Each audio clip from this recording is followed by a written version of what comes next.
And Ian is on the line right now from Auckland. Hey, Ian, how are you?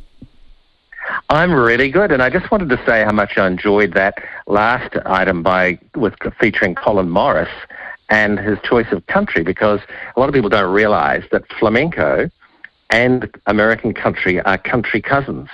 So if you think of the reason is that if you think in the south of Spain, right, that comes from the deep south, just as country music comes from the south, more or less, doesn't it?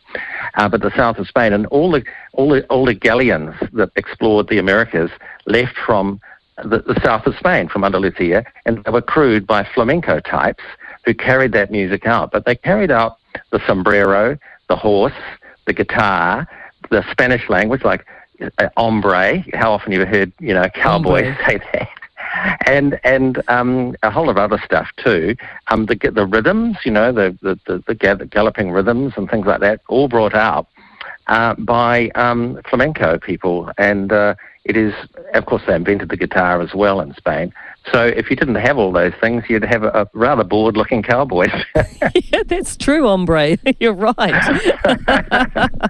So it's funny because there's a quote I'm looking at the moment that you once shared with a reporter, and it's a brilliant quote, I think. And you said, the way flamenco works, that there actually is an unlikely relationship between that and journalism, because it's got this rich, deep, dark feel. Sometimes it struts, sometimes it wails.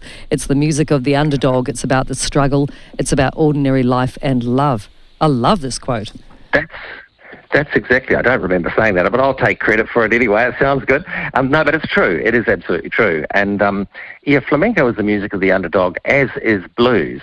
There's another really one. I always say, if you want to know what is flamenco, well, it comes from Spain, it comes from the deep south. But also, the way to think of it is to think of the blues as well as country, because it is the music of the underdog, as the blues is, and it's all about love and loss and things like that.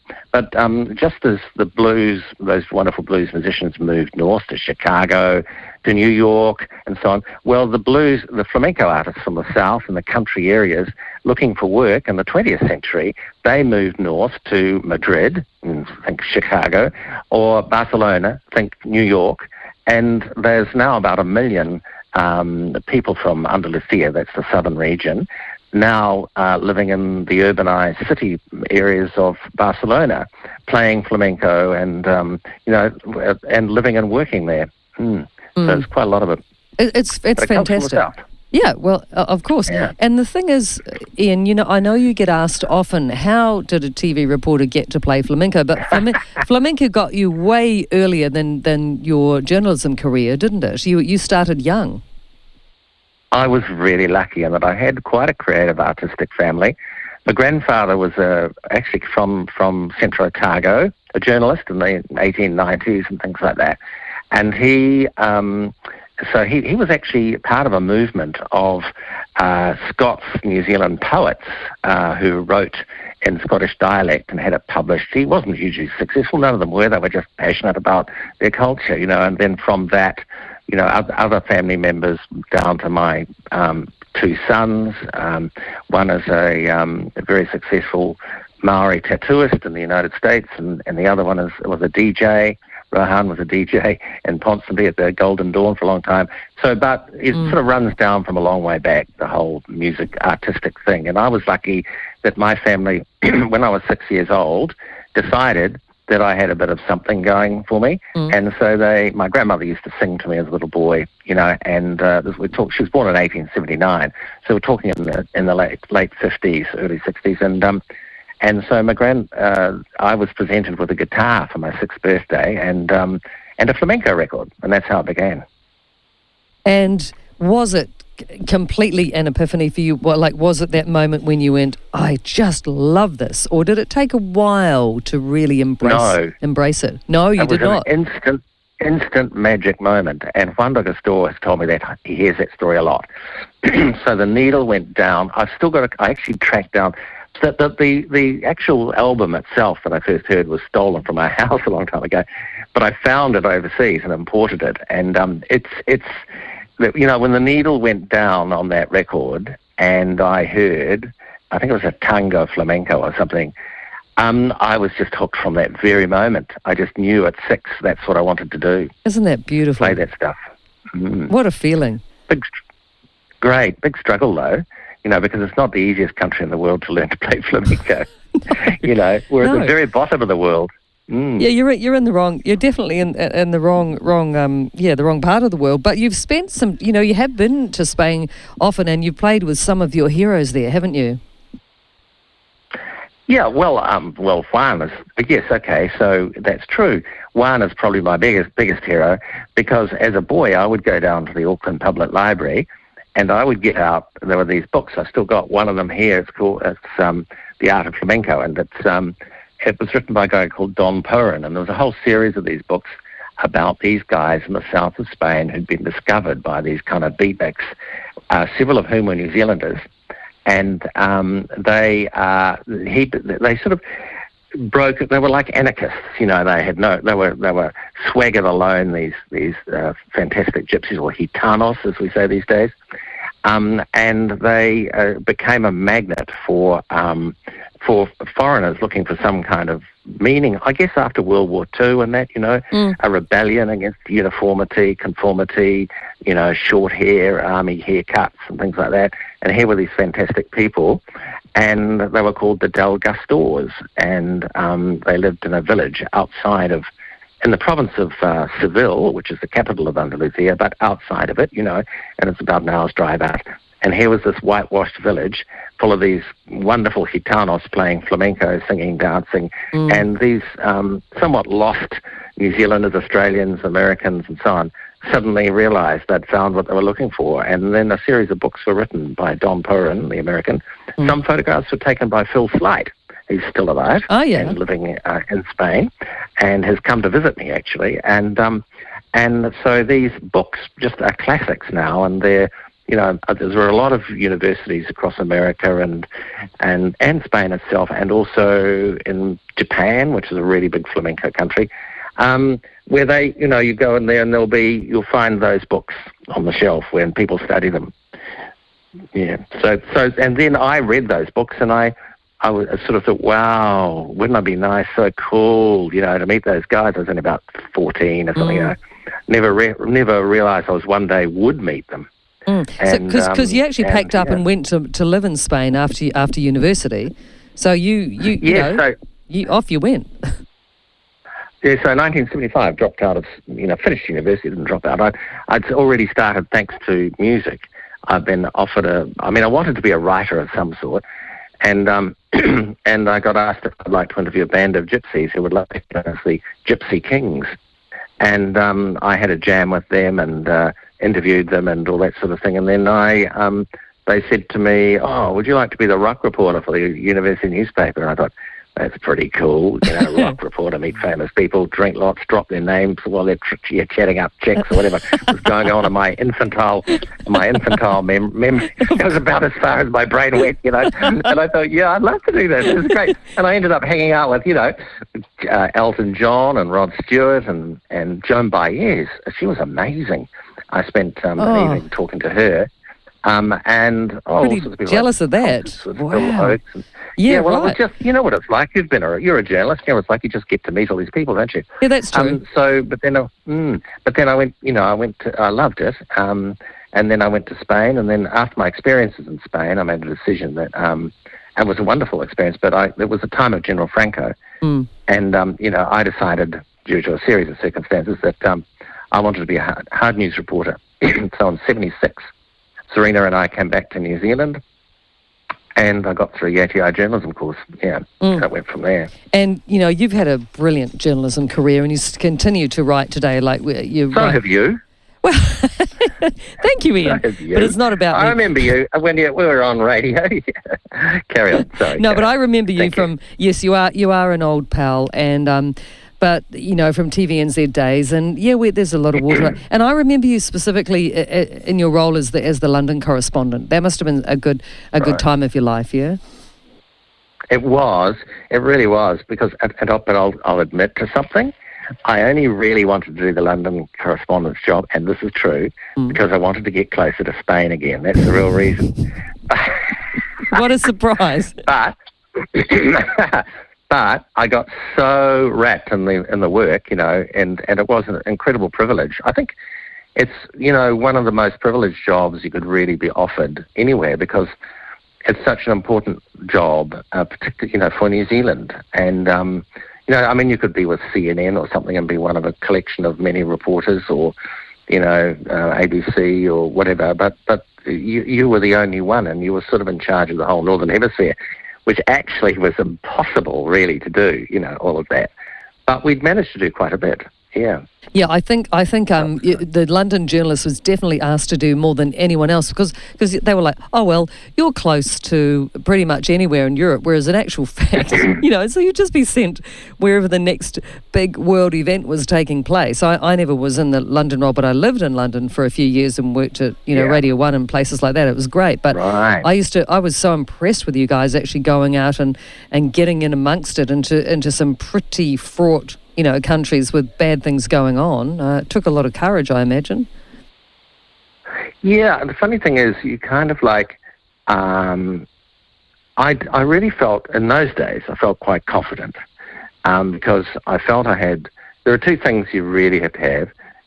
You have to have fairly good critical thinking, and you have to have really good eyesight. And I had 20/20 eyesight in those days, and but I wasn't a physical type. Like, you'd never see me kind of like, fighting out of a tight situation. I just had no coordination at all. It wasn't like that. I wasn't that sort of a person, and most journalists aren't. But what it is really, I think, that in those situations, you're unarmed, and there are people with guns around.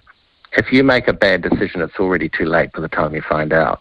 So you really have to make your decisions and weigh them up carefully and analytically beforehand. And one of the important things, I think, with covering, say, international conflict, is history. Actually, the Queen was quoted on something the other day. I saw, which she said, Sir Winston Churchill said, the further back you look, the farther forward you can see. And what I always thought was, the way to to predict the future is to study the past. And I learned that at school from a really good history teacher. He had probably saved my life, actually. And so when I got the first go that I was going to Kosovo War and that, from Paul Cutler, because I'd gone up to see him, and I said, hey, there's really a lot of stuff happening. Do you think we should maybe get into it? He rang me back and said, yep, you're going tomorrow. So the first thing I did was I got out Pop Flanagan's notes from when I was a kid, and I went through his stuff, and then I thought, okay, so this is what's been happening since 1919, which is where our study finished, of course, of the First World War. I was going to the very place, where the First World War started. And but I didn't know what had happened since, so I went to the CIA fact book online, and it had a breakdown of who was who and what was what and who hated whom and why, and all that sort of stuff. And what you don't want to say, the wrong thing. Yeah, you don't right. want to say the wrong thing to the wrong person. No, you do not. Yeah, so then I had all that schooled up.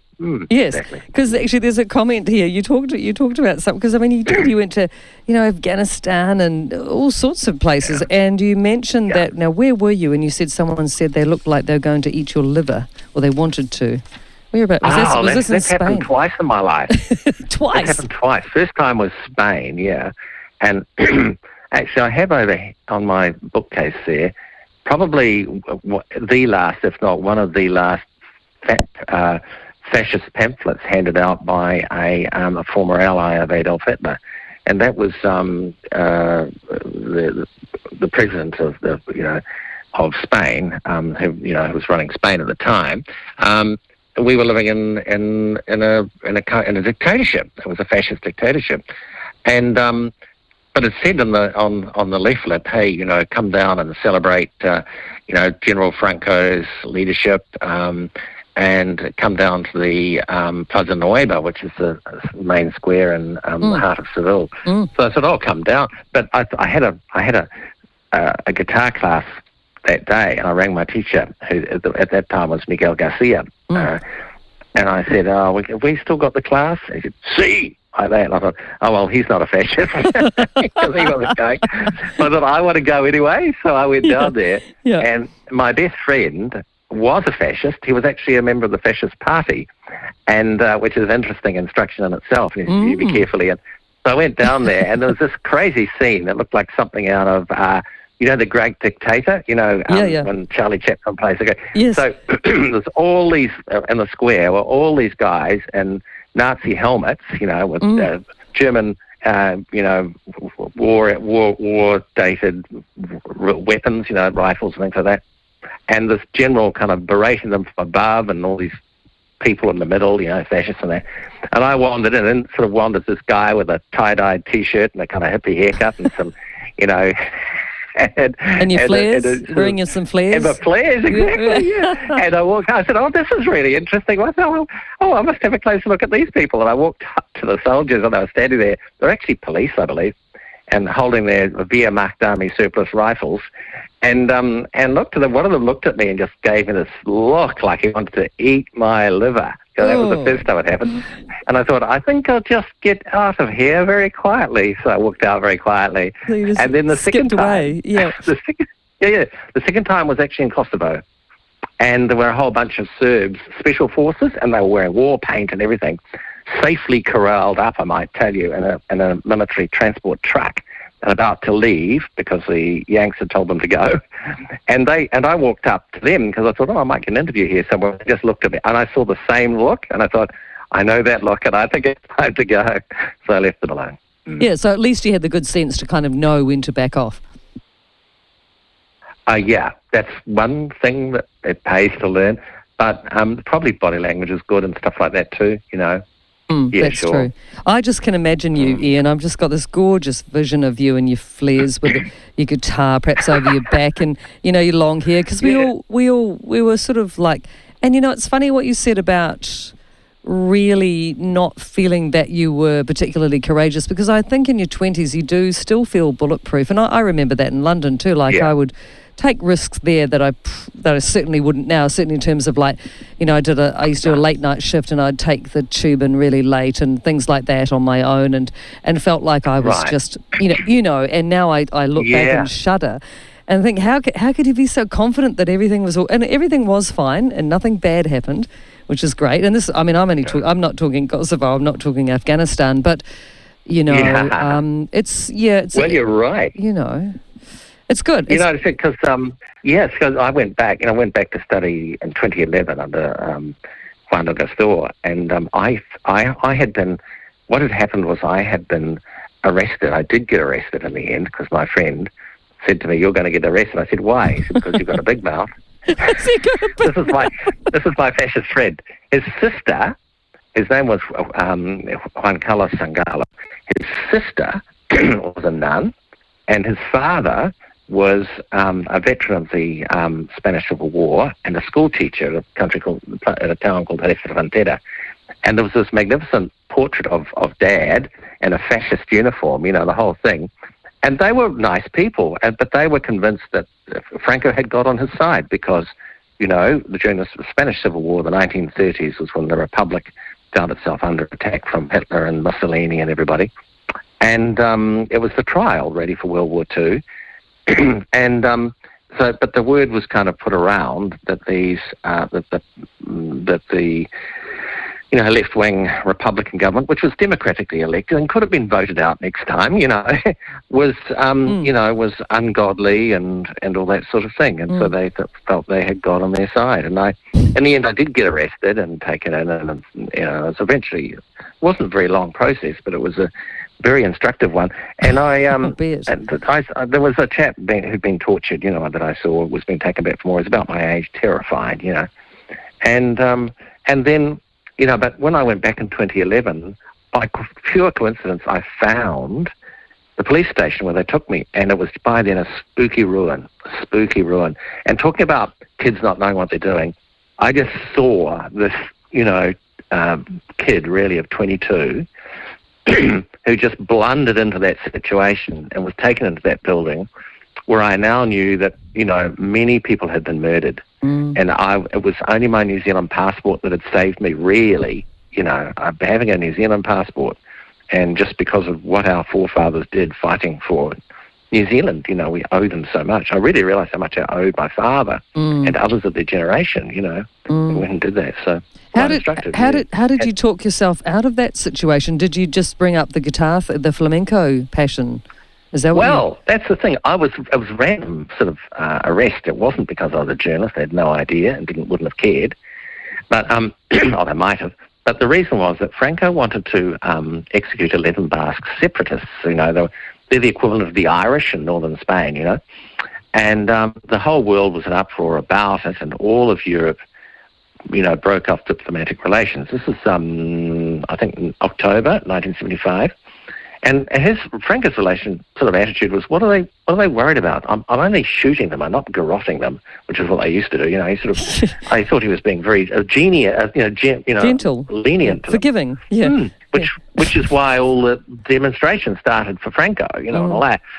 And so that's why I was just picked up in a bar, and so I was taken in, and then when they called me into the room, took me into the interrogation room, I saw the cop. It was a secret police type, you know, putting a piece of newspaper, a piece of paper into a typewriter. I thought, oh no, they're opening a file on me.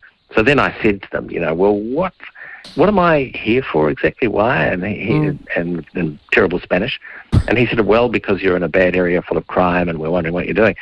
And I said, oh, all my life I'm from New Zealand, and all my life I've loved flamenco, and I wanted to, you know, wanted to find flamenco artists, and he gave me this, because it was a flamenco era, and he gave me this kind of horrified look, as if to say, oh no, another gringo who thinks he's a gypsy. Oh God, get him out of here. So he put his hands up and said, no, that's okay, senor. Puede salir tranquilamente a la calle. And he said, you can go quietly out, I'll take you out of the street. And he took me out and let me go out the front gate door. And I saw that door when I returned in 2011 that I went out through, and others didn't go out through, you know. Ian, and it could have been so different. I think I was always going to be okay because I was a New Zealander, but I thought about the people that it wasn't okay for, and according to Anthony Beaver, Franco murdered by torture and ex-firing squad an estimated between 120,000 and 200,000 people. Gosh. And many of them would have been inside that police station, which was the main police station for all of southern Spain. Yes. Yeah, unbelievable. Just barbaric. Well, good for you that you got... so I think onto that gringo gypsy phrase is probably a cue to play another song of yours, actually. And we've got lined up Hymn to Kari Kari. Tell us a bit about that before we play it. Okay, well, one of the remits I sort of formulated was, you know, I'm not, and I said this to Juan Story liked it too, I'm not a Gitano, I'm not a Gypsy, I'm not Spanish, I'm a New Zealander. And just as, you know, Spanish play jazz and things like that, and they interpret it into their own culture, well, if I'm influenced by my culture, my place here, so the flamenco I play is of the flamenco style, and I try to keep it as true as possible, but it's about my New Zealand situation. And so this one was actually inspired by the artist Colin McCann, who did that famous Victory Over Death painting, the one with I Am painted on it. Yes. And I thought, you know, the interesting thing about the flamenco guitar is it's very percussive. So you can, you know, create sounds with it. It's designed to do that, really.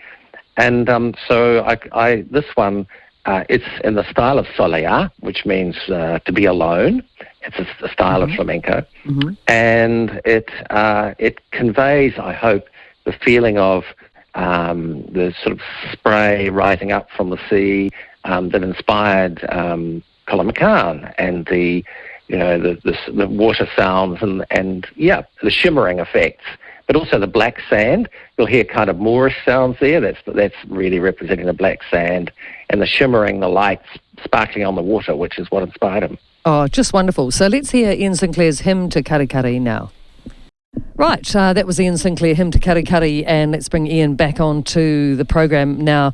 Ian is, of course, a well-known journalist, but it's been interesting talking about those experiences. But do you ever pine for those days, Ian? The only time I have a little bit was when I'm in contact with various people on the front line at the moment up in Ukraine. I'm thinking of Scott Munro in particular, who filmed with me. We did the terror bombing of Madrid together, and he's a superb. Do you know Scott?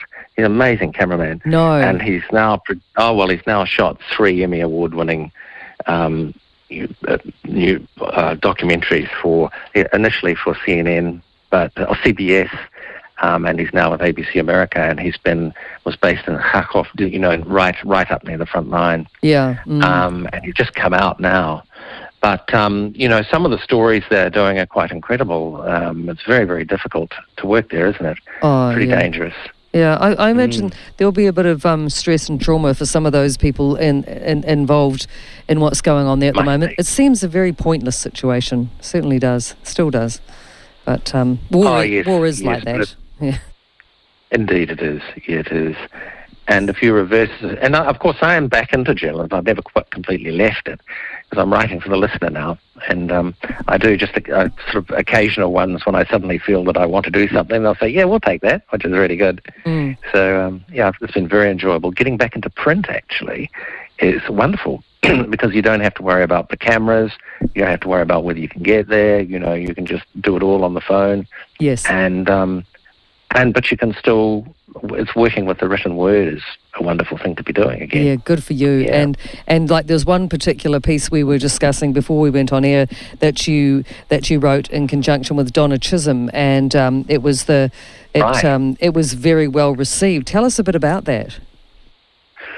Well, yes, it was really through.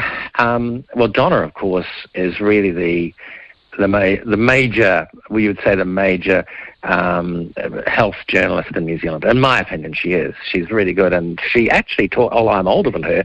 She actually taught me law, sort of media law, at ATI. Yeah. She was She was in the business from about 19, I think, 18 or 19. And she's really well versed. So they got her into for me to have a chat with her as well. And so full credit to her.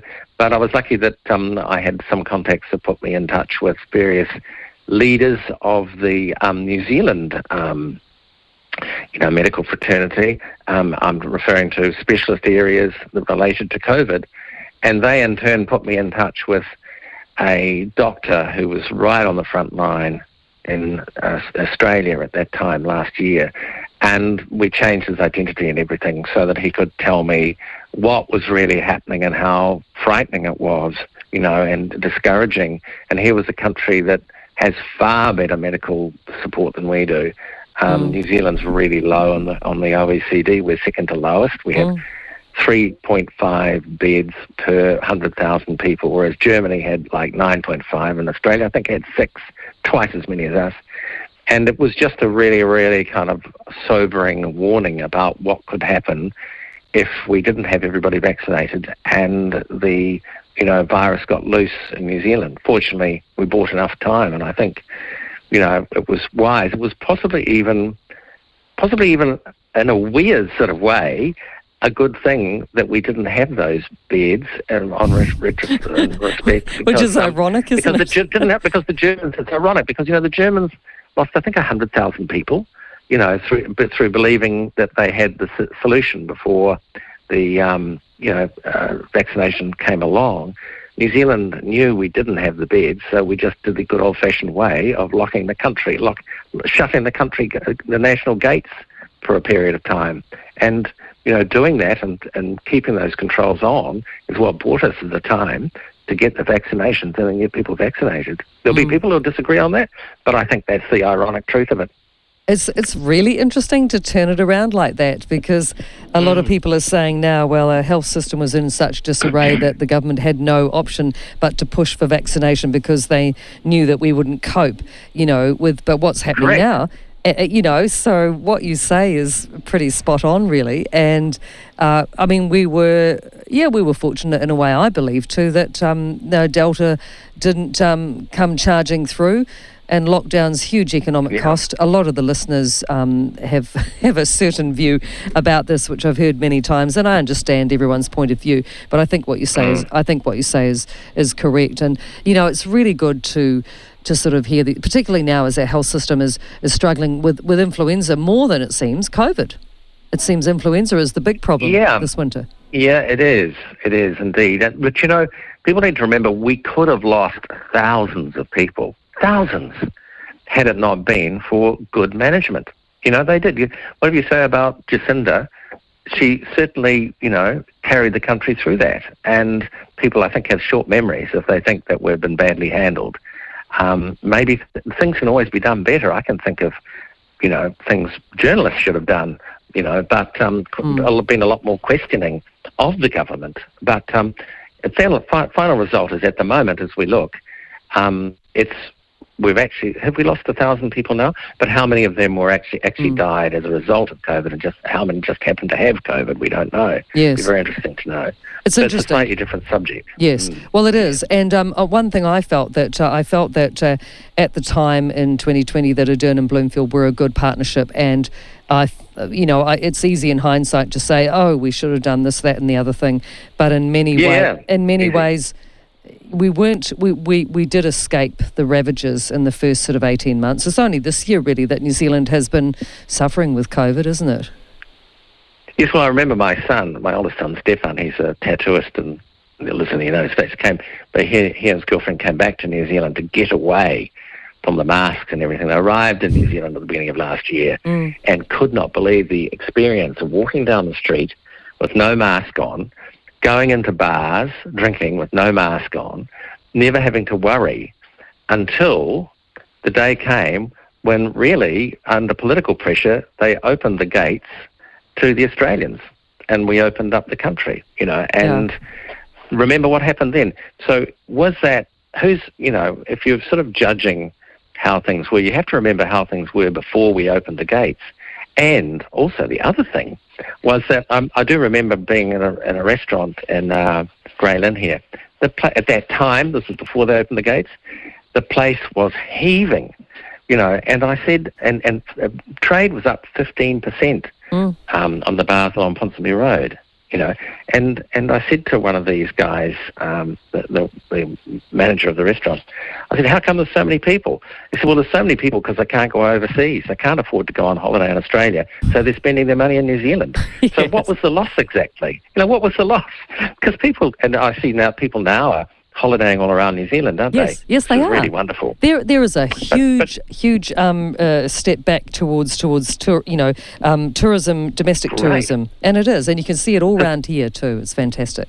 Because they've come to appreciate, as I did on that national tour, what a stunning country we live in. We do, and the South Island is just amazing. There's nothing more beautiful. I almost weep whenever I see it. It's so beautiful. And the thing is that we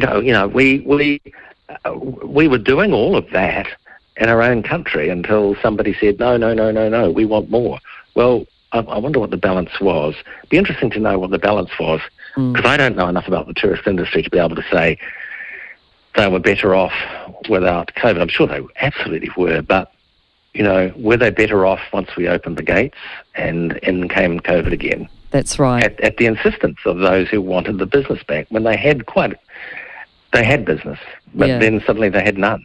Interesting. Easy to be right afterwards, though, isn't it? It totally is. Right afterwards. But we've been talking a lot about flamenco, and I want to let people know that you do pop up occasionally. And if you've listened to this interview and you'd like to see Ian just take you on a beautiful journey with the flamenco, with the sounds of flamenco guitar, then you are playing not so much in the next little while, but there is a gig that's unfortunately sold out. Tell us about that. Where's that happening? Oh, okay. There's a chain of restaurants in Auckland called Tusker, and they love flamenco. In fact, there's that, and Casita Mira on Waiheke are two great fans of flamenco, and both these sets of restaurants bring in Latino people to work. They love having them there, and they're wonderful workers, actually. And so there's a new restaurant on the Tusker chain up at it's up north of Auckland there at Orewa. It's called Tusker Beach, and they've just doubled the size of it, and they said, Ian, will you come up and play? So I'm going up there with a wonderful Latin American percussionist, Percy Watson. And so we put a little bit on air, just on my website, a few days ago, and within 48 hours it was booked out. So, Brilliant. it shows people just want entertainment. It's really nice, and the restaurants and the bars and everything want it too, which is good. Oh, it's wonderful. So if you're one of the lucky ones who got tickets, well done. And I'm sure that Ian will be coming down again. What I'm going to do, I'm going to wrap this up now because we're going to play a piece by you, Ian, called I Am. Which is which is lengthy, but I think it's worth doing. Thank you. I just advise people to see if you can hear the New Zealand national anthem in it. There's just bits of it. It comes and goes. Yeah, great. I've loved talking with you, Ian. It's always fantastic. And Lovely. Thank you, dear. Please come back south. I promise I will. I'm dying to. Good. We'll be back. I know no doubt you're. about it. I know you're right. a busy man, but we'll speak soon. And all the best. We'll leave you with